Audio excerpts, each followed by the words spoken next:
multiplying rational numbers. Does anybody remember what a rational number is? What is a rational number? We drew a whole picture on it. Yep. Go ahead.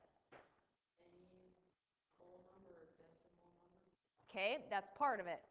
There's a group of them. We talked about decimals, fractions, integers. Now, what can we do with that group? What can we make them into? Fractions. It's any kind of number that can be made into a fraction. Okay? Here's the thing. Today, we're only going to be multiplying fractions. We're not multiplying decimals. We're only multiplying fractions. So, we need to start simple, and we're going to start small today with fractions that look like this. Now, multiplying with fractions is literally the easiest thing you do with fractions. The easiest. Why? Why is multiplying fractions the easiest thing to do? Haley? You need to keep the denominators the same. You can multiply across. We don't have to change any denominators. It's just right there across. That's all we have to do. Okay? Now, a lot of us have to think about reducing too. You can reduce before you multiply or after you multiply. Honestly, it's easier to reduce before because sometimes when you get to those big numbers at the end, you're like, I don't know what I can reduce by. Not going to do it. So if you do it beforehand, a lot of times it's easier later, and it's easier on you later, so you have it reduced already. So if I looked at this, I have 3/4 times 7/8. Can I reduce anything here? Now remember, you can reduce crossways or up and down. You cannot go side to side. Okay? So like I couldn't reduce 4 and 8. I could reduce up and down, or I can reduce this way, but nothing else. Can I reduce anything in this fraction? No, nothing is reducible. 3 times 7 is 21. 4 times 8, 32. The end. Okay? Yeah. You guys, you've done this since like 3rd grade, 4th grade. So I don't know why this is like a big deal, but you've done this. Haley? Wait, so like if you can't reduce in the beginning, you can't reduce? Not all the time. Sometimes you can. Maybe because you didn't see something that could be reduced. If you didn't see it, then you're still going to have to be able to reduce in the end. Okay, so it depends. Sometimes you don't see it, if it can be or not. A lot of times, like me, I always look this way, but I fail to look this way. So if you fail to look one way, then you might have to reduce at the end. Okay? All right, so here's another one. I have 9/12 times 4/5. What could I reduce here? Kayla? 4 and 12. He's going crossways. So how do I do that again? Because this is, some people will put weird numbers beside it, and I don't know how they get it. Bella?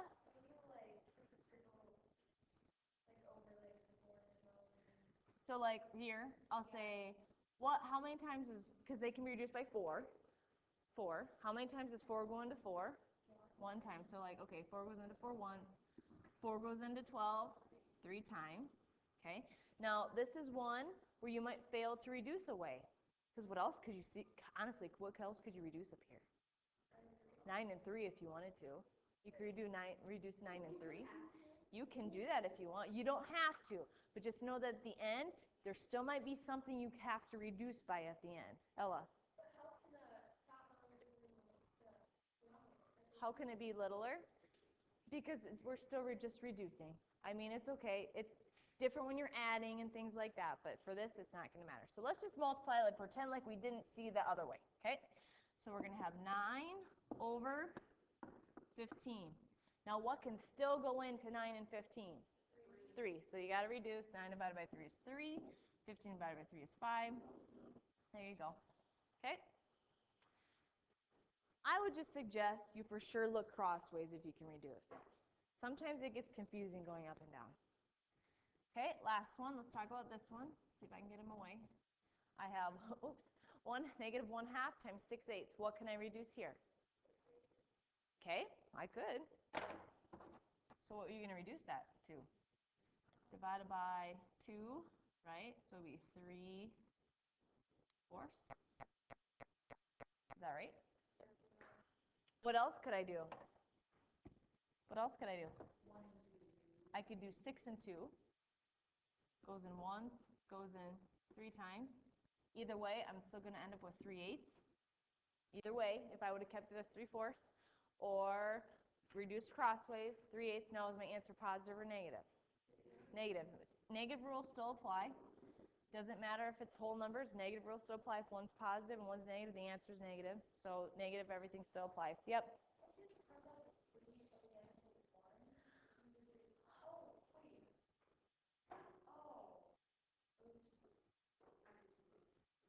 You answered your own question? Okay. Any questions on how to do this little stuff? If you're confused about reducing, reduce this way. Don't worry about up and down, okay? Just know that at the end, you still might have to reduce something along the line. Next thing I want to talk about is multiplying mixed fractions. A lot of students don't think about multiplying mixed fractions very much. They'll say, oh, I think I know what to do. And this is what happens. Let's say, oh, I know. 3 times 2 is 6. 1 times 1 is 1. 4 times 2 is 8. This is not the way to do it. It does not work. You have to change your mixed numbers to improper fractions. You have to. There's no way around it. You have to change to improper fractions. You have to do that. Now, does everybody remember how to change to improper fractions? I think we've talked about this a few days already, like 3 days. This is probably the 3rd day we've talked about this. 4 times 3 plus 1, 13 over 4. That's what that one is. This would be 5 over 2. That's what this one is.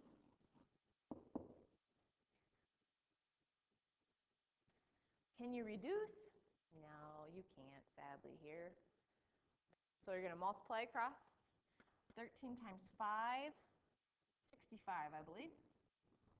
And this is 8. Now, how do you make that into a mixed number again? Anybody remember? Divide, yep. So you take 65 divided by 8. You get 8. 64. I have 1 left over. Yep, so then this would be my numerator. This is my denominator. I get 8 and 1/8. Now, one of them might be negative, and it'd be a negative answer. So the rules still apply for negatives. Really look hard, though. Like if you have some big numbers, look hard to see if you can reduce. Most likely your book's going to have something you can reduce by. Like they're not going to give you these weird numbers. Like look close to see if there's anything you can reduce by. Ella, do you have a question? Yeah, so if it was just two negatives, then it'd be Positive. Yep, same thing, same thing. All right, I want you to try one yourself. You pick one. You don't have to do both. Pick one and do it in your notebook. Pick one and do it in your notebook. Pick one and do it in your notebook. Don't care which one you pick.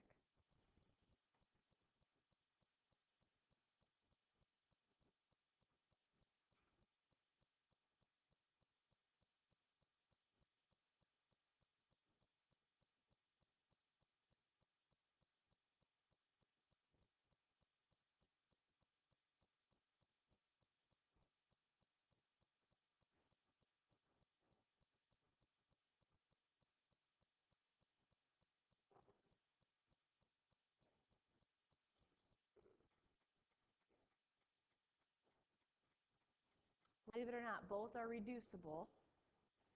So some of you are probably looking at the first one thinking, oh, but it's actually, you can reduce it. It's not too tricky.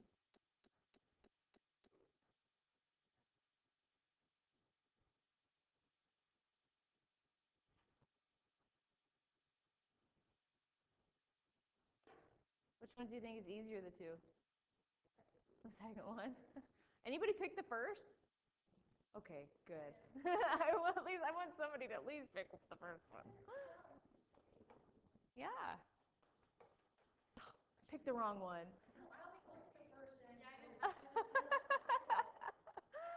Oh, that's funny. It's kind of like when you have true false on a test, and it's like you pick the one that's wrong like all the time. That was always me. Always me. This one, 18. This would be 21 over 9. This one's 21, 23. 3 looks tricky, but what can you do, Haley? Yep. Yep. Okay, so that's what it'll look like. So really, this is just 9, and then 23 times 7, 161. Okay, and then you just do your division. This one really isn't too bad either. Let's see, it goes in 7 times, goes in 7 times. Oh dear, what is that, 63? And then I think it's 8, 17 and 9 eighths. 8 ninths, I'm sorry. 17 and 8 ninths. Look familiar? It's really not too tricky. It's really not bad. The other one's a little easier. Let me show you why. 8 over 1 times, what is that, 24 plus 7, what is that, 31? 31 over 8. Look at what I can reduce here. Oop, that's supposed to be a 1. Turns into 31 over 1. That's an easy one. Just make sure you remember that if you have a whole number, 1 underneath of it. Okay? Any questions on that? One of the last things I want to show you today, I'm going to skip this, is algebraic fractions. You're going to run into this. I know this shows up on STAR Test. I know this shows up. This isn't really in your homework today, but I need to show it to you because it shows up for our lesson next week for division. And if you don't, you need to have basis on it now to know how to do division. So it's actually very simple. Now, an algebraic fraction is something that has a letter in it. It's not going to tell us what the letter is, but we have to solve it as best we can with what we know. So does that mean we can completely solve it? No, because we don't know what A, B, and C, and D are or whatever. But we can simplify it as far as we can. So here's an example, 2a divided by b times b squared divided by d. Or not divided by, I guess. 2a over b times b squared over d. Now, what does b squared look like? What does that look like? If I was going to write b squared out, what does it look like? Yeah, so I'm just going to write that up there so I know what it is. Now, b's are the same number. A's are the same number. C's are the same number. D's are the same number. So if I was going to look at this, is there something I can reduce in here already? Ella? I can reduce a B. It's like having a 2 here and a 2 here. I can cancel one out. Is there anything else I can reduce? It's a b squared. I just wrote out what b squared looks like. Okay, because if I didn't, then you would just go like this and cancel out all the b's when there's really 2 there. That makes sense? I wanted you to just cancel 1 b out. Is there anything else I can reduce? Nothing. So this is what your answer is going to be. 2 times a times b looks like this. That's all your answer is. You can't go any farther. It's actually pretty simple. Yeah, for sure. So when you knock the letter out or out for sure, like the B. Yep. Yep. Let's do another one. Let's go over here. That's pretty easy. Let's go to this one. Let's go to this one right here. 2a over b times c divided by, I always say divided by, c over 2d. What's something I can reduce on this side? I can reduce 2's. Yeah, I can reduce numbers too. Yep. 2's. Anything else? No. So this is what the answer is. AC over BD. That's it. Yep. Let me do one more for you. I'm going to not do this one. Not doing that one. Let's do 3a over 2b times 9a and 4c. So what are some things I could reduce here? I can reduce 9 and 3. This way. This way. Goes in once, goes in 3 times. What else can I reduce? Okay. Goes in once, goes in twice. And no. The A's I can cancel out. So now what do I got left over here? This is 1, so it'll be 2C. And what do I got left down here? 3 and a B. That's all. Yep. The A I could cancel out because they're across from each other.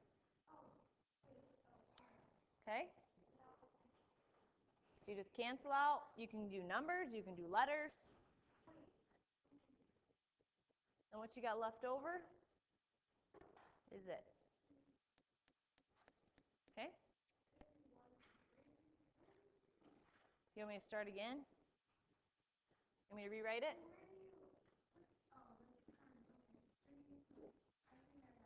Got it? I'll do it quick again if you want to look.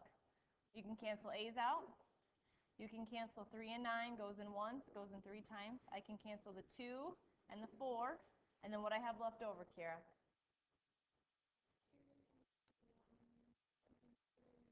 Yep, 3B.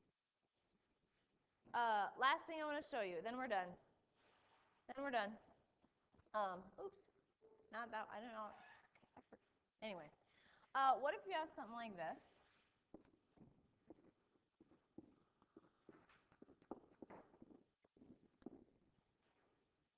If you have 3, you're going to multiply together. Okay, but you guys can do a lot of reducing on some of these. Okay, so when you multiply 3 together, what will happen today, look for some things you can reduce. So what could I reduce? What's the matter? Well, you can only reduce crossways. Okay. You could reduce like 2 and 14. I mean, let's just start simple. What's something you could reduce here? Kira. Okay. So we're going to work at this first. 3 goes into 3 once. Goes in 7 times. What else can I reduce? Go ahead. Ella. 14 and 2. What about 14 and 7? I would take the big numbers away first. 2, you can multiply anything by 2, right? So I would take the big numbers first. Goes in once, goes in twice. You can still reduce. What else can I reduce, Kale? The 2's. So let's get rid of those. Goes in once, goes in once. You don't have to as long as you remember. As long as you remember. So then I think I'm done reducing. And then what am I going to have? So I have 1 times 1 times 1. I have 1 times 1 times 7. That's what it is. If you would multiply everything across, you get a huge number, and you could reduce it. But if you reduce beforehand, it makes it way easier than after. Because sometimes you look at it and say, I don't know what I can reduce this by. And then you just leave it. So if you can reduce beforehand, do it. Any questions for me? Anybody? All right.